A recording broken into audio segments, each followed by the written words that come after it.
why did I start to pursue barbering? I started to pursue barbering because I didn't like what I was doing.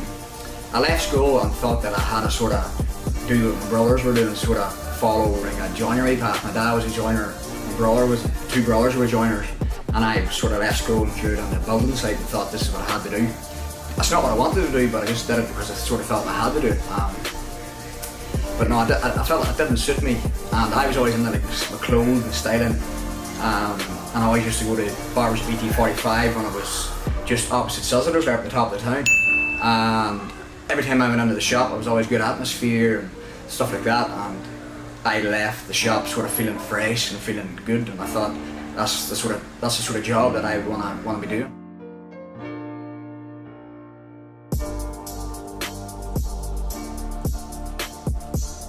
What made me decide to follow up barbering? I was just sick of people say they're going to do things, and it's easy to say something. It's easier said than done, sort of thing. I was just sick of that sort of lifestyle, saying I'm going to pursue barbering. I must have said it for maybe 3 or 4 years, and actually did nothing about it until I would literally just get sick of doing joinery. And I says, right, this at the end of this year, I'm definitely going to pursue barber. And I said on a Snapchat for Chris, a wee guy in Given, cut my hair, wee boy Plenty O'Hara, and he was a mechanic before he started doing barbering. So I thought, if he did mechanic and went to barbering, then I can leave joinery and go to barbering.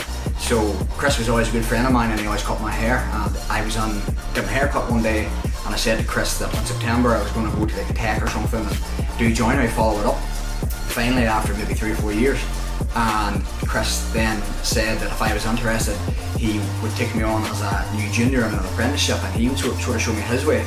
I was obviously over the moon about that, because Barbers Of BT45 is probably, in my opinion, one of the biggest barbershops about the middle of Ulster. Like it's a massive barbershop, it's a popular name, even if people don't know where the shop's at. If you say Barbers Of BT45, people say, oh, I've heard of that. So for him to sort of say that he would take me on, I was over the moon about that, and I was very delighted to come and join the team.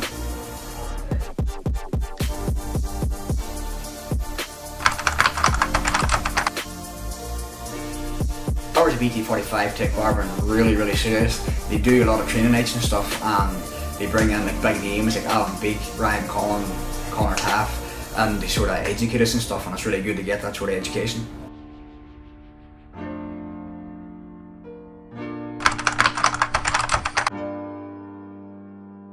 My first day in BT45 went really well. It was a Saturday.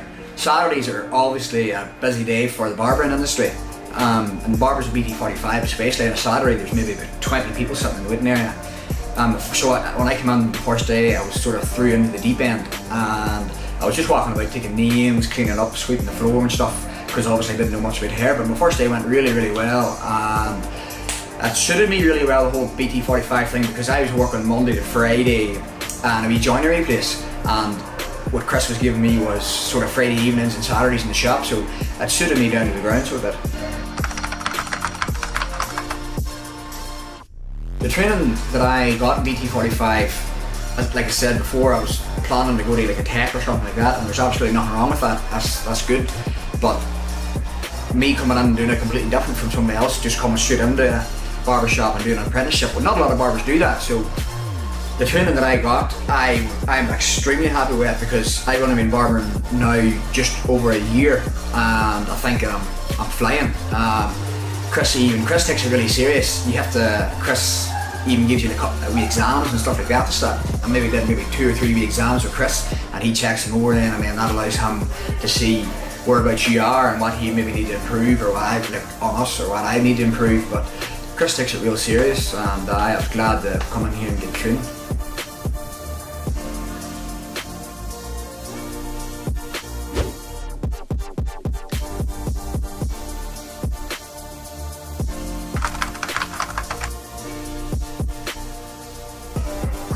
Chris is good at bringing in big names to the shop. There's a guy, Gary Spencer, calls the Great British Barber Bash, and he's got a lot of people working for him, and they're the best barbers in the UK and Ireland, and a lot of them have came here to do education, which is I'm very grateful for that.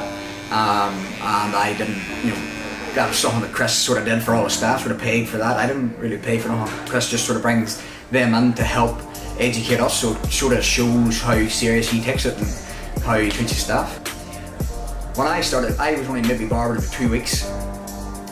Still knew nothing about hair, and I went to a thing called Barber Connect in 2016. It was in Newport, like a big fancy hotel. My friend Catherine McCormick was up for a wee award. Big shout out to Cax. And it was good. It was good to go to the same things because I didn't really understand what was going on, but there were such massive things in the barbering industry, and for me to sort of be going to them things within 2 weeks was brilliant.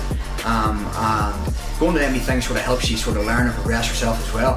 When I went to the very first one, I didn't really know what was going on, and then I went to Pro Hair Live with a few of my mates from in here. And again, that sort of progresses you and it just sort of inspires you to be like them sort of people that are up on stage and educating everybody else. And this all happened sort of in the space of a year for me, so overwhelmed.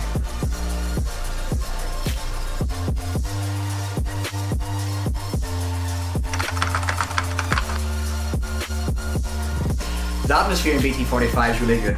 On a Friday and Saturday, it's just really everybody's cracking jokes, laughing, there's music playing. And overall the atmosphere in around the shop's just really good.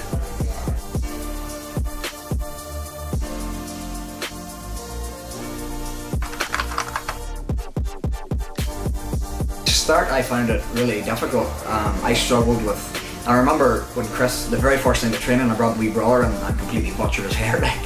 And I remember, because I hadn't cut hair before in my life, so for me, overall the whole thing was really difficult. I remember I was trying to cut the hair. I couldn't understand how to move the scissors from this hand to this hand with the comb and the scissors without dropping the scissors and stabbing him in the head. I couldn't really, the overall was really difficult for me, but it was all down to hard work and dedication, and that sort of just clicked for me one day.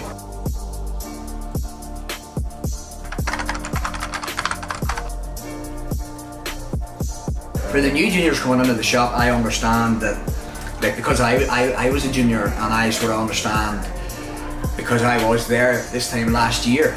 So I don't think that I'm better than anybody else. I think, respect works both ways, 50-50, but you should never think that you're better than anybody else just because that you're not a junior anymore. So if any wee juniors are coming in now, I would always sort of help them and maybe give them a bit of advice, or just sort of help them in any wee way that you can, because it was me this time last year.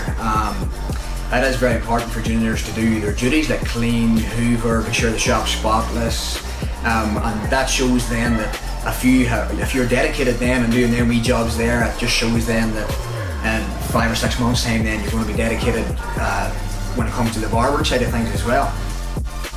So my name's Marty Mc Erlean, if you want to go follow me on Instagram. Thanks for listening to me talk waffle there. I hope I wasn't talking too much waffle. So if any of you young people are thinking about doing barbering or think that we can help you in any way, do not be afraid to come in and ask for advice or ask Chris about something. That's what we're here for. But I kind of need to go now. I need to go and cut some hair, so over and out.